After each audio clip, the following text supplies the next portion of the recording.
Welcome. I am the creator of a game called Money Dash. In this video we will speak about prefabs.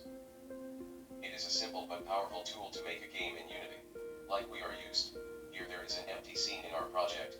Let's begin creating a new cube. Let's say that we have many cubes in our scene. If we would like to change something, by example, their material, we are obligated to select each one of them across the scene and apply our new material.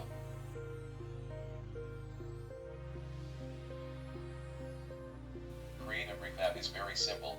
We just drag our game object to one of our folders in our project.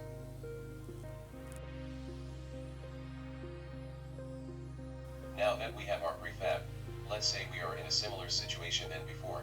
We have many cubes and we would like to apply some changes to all of them. In this case, we will just double click on our prefab file, and we will do the changes to it.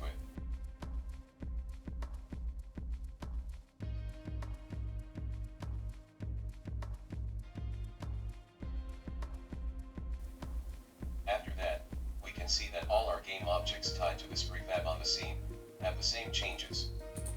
If you found this video helpful, consider to subscribe and like, so you help others to find it.